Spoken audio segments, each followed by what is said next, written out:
Share ব্যবসায়ের সঙ্গে জড়িত কোনো ব্যক্তি মনে করলে এক্সেল ব্যবহার করে শেয়ার ক্রয় বিক্রয়ের হিসেব রাখতে পারেন।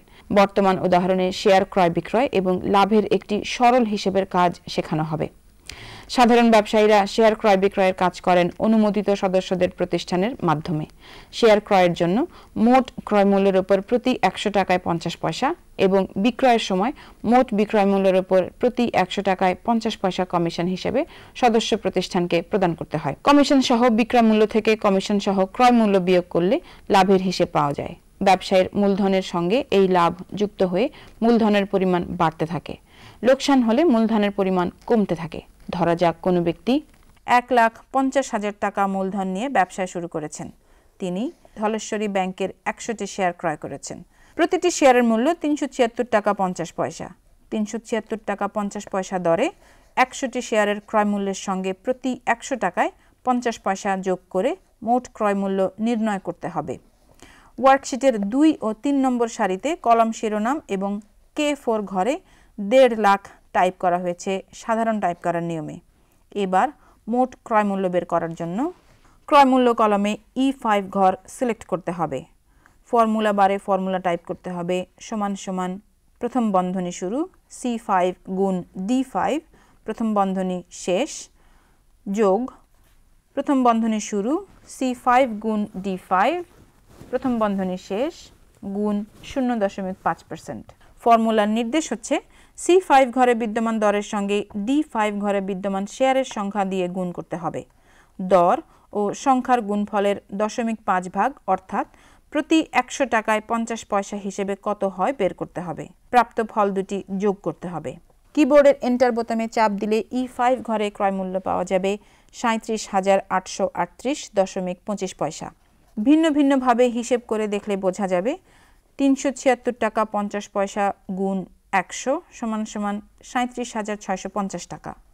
আবার 37,650 টাকার 0.50 ভাগ অর্থাৎ প্রতি 100 টাকায় 50 পয়সার পরিমাণ হচ্ছে 188 টাকা 25 পয়সা।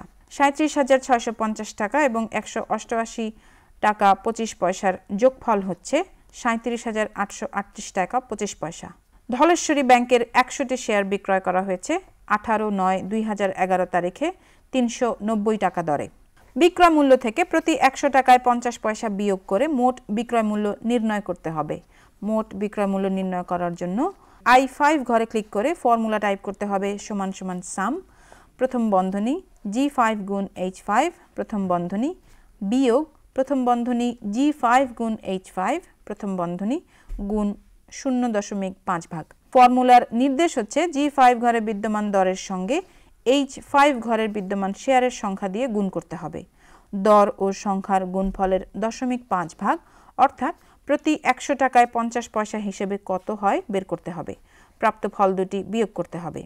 কিবোর্ডের এন্টার বোতামে চাপ দিলে I5 ঘরে ক্রয় মূল্য পাওয়া যাবে 38,805 টাকা।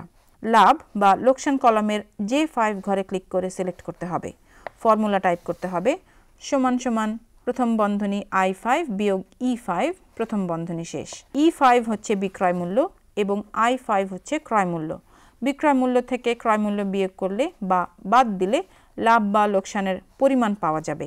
কিবোর্ডের এন্টার বোতামে চাপ দিলে J5 ঘরে মুনাফার পরিমাণ প্রদর্শিত হবে 966 টাকা 75 পয়সা।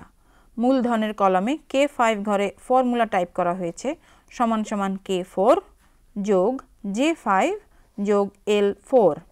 এখানে K4 ঘরে বিদ্যমান শুরুর মূলধনের সঙ্গে J5 ঘরে বিদ্যমান লাভের পরিমাণ যোগ করে K5 ঘরে পরিবর্তিত মূলধনের পরিমাণ প্রদর্শিত হবে। কিবোর্ডের এন্টার বোতামে চাপ দিলে K5 ঘরে পরিবর্তিত মূলধনের পরিমাণ প্রদর্শিত হবে 1,50,966 টাকা 75 পয়সা। নতুন লগ্নি কলামের ঘরে এখন পর্যন্ত কোনো অর্থ লগ্নি করা হয়নি, ফলে ওই ঘরটি হিসেবের আওতায় আসেনি। এবার ক্রয় মূল্যের E5 ঘর সিলেক্ট করা হলো।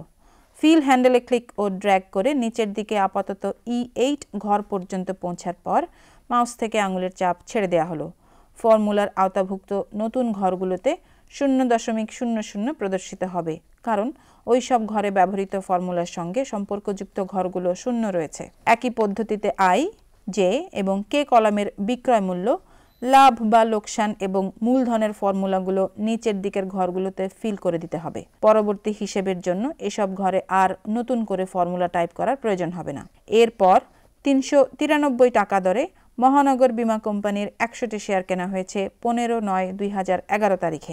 A6 এবং B6 ঘরে যথাক্রমে মহানগর বীমা এবং 15/9/2011 টাইপ করার পর C6 ঘরে 393 টাইপ করে কিবোর্ডের ডানমুখী তীর বোতামে চাপ দিলে কার্সর D6 ঘরে গিয়ে বসবে। D6 ঘরে 100 টাইপ করে কিবোর্ডের ডানমুখী তীর বোতামে চাপ দিলে কার্সর E6 ঘরে গিয়ে বসবে এবং E6 ঘরে ক্রয় মূল্য প্রদর্শিত হবে 39,496 টাকা 50 পয়সা। শেয়ারগুলো 411 টাকা 50 পয়সা দরে বিক্রয় করা হয়েছে 30/9/2011 তারিখে। F6 ঘরে তারিখ 30/9/2011, G6 ঘরে 411 টাকা 50 পয়সা এবং H6 ঘরে 100 টাইপ করে কিবোর্ডের ডানমুখী তীর বোতামে চাপ দিলে কার্সর I6 ঘরে গিয়ে বসবে এবং I6 ঘরে বিক্রয় মূল্য প্রদর্শিত হবে 40,944 টাকা 25 পয়সা। লাভ বা লোকসানের ঘরে লাভের অঙ্ক প্রদর্শিত হবে 1,447 টাকা 75 পয়সা। মূলধন ঘরে পরিবর্তিত মূলধন প্রদর্শিত হবে 1,52,414 টাকা 50 পয়সা। এরপর 502 টাকা 75 পয়সা দরে কালাম শিপিং কোম্পানির 100টি শেয়ার কেনা হয়েছে 20/9/2011 তারিখে। A7 এবং B7 ঘরে যথাক্রমে কালাম শিপিং এবং 20/9/2011 টাইপ করার পর C7 ঘরে 502 টাকা 75 পয়সা টাইপ করে কিবোর্ডের ডানমুখী তীর বোতামে চাপ দিলে কার্সর D7 ঘরে গিয়ে বসবে। D7 ঘরে 100 টাইপ করে কিবোর্ডের ডানমুখী তীর বোতামে চাপ দিলে কার্সর E7 ঘরে গিয়ে বসবে এবং E7 ঘরে ক্রয় মূল্য প্রদর্শিত হবে 50,526 টাকা 38 পয়সা। শেয়ারগুলো 490 টাকা দরে বিক্রয় করা হয়েছে 5/10/2011 তারিখে। F7 ঘরে তারিখ 5/10/2011, G7 ঘরে 490 টাকা এবং H7 ঘরে 100 টাইপ করে কিবোর্ডের ডানমুখী তীর বোতামে চাপ দিলে কার্সর I7 ঘরে গিয়ে বসবে এবং I7 ঘরে বিক্রয় মূল্য প্রদর্শিত হবে 48,755 টাকা। লাভ বা লোকসানের ঘরে লাভের অঙ্ক প্রদর্শিত হবে -1,771 টাকা 38 পয়সা। মূলধন ঘরে পরিবর্তিত মূলধন প্রদর্শিত হবে 1,50,643 টাকা 13 পয়সা। এক্ষেত্রে ক্রয় মূল্যের চেয়ে বিক্রয় মূল্য কম হওয়ায় -1,771.38 টাকা লোকসান হয়েছে। লোকসানের সংখ্যার আগে বিয়োগ চিহ্ন যুক্ত হয়েছে। এতে মূলধনের পরিমাণও কমে গেছে। পূর্বের মূলধন ছিল 1,52,414 টাকা 50 পয়সা। লোকসানের ফলে মূলধন কমে দাঁড়িয়েছে 1,50,643 টাকা 13 পয়সায়। একজন ব্যবসায়ী যে কোনো সময় নতুন করে অর্থ লগ্নি করতে পারেন।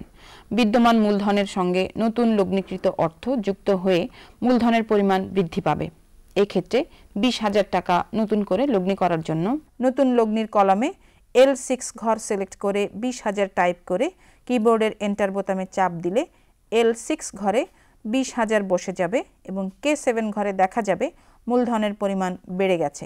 1,50,643 টাকা 13 পয়সার সঙ্গে 20,000 টাকা যুক্ত হয়ে মোট মূলধনের পরিমাণ দাঁড়িয়েছে 1,70,643 টাকা 13 পয়সায়।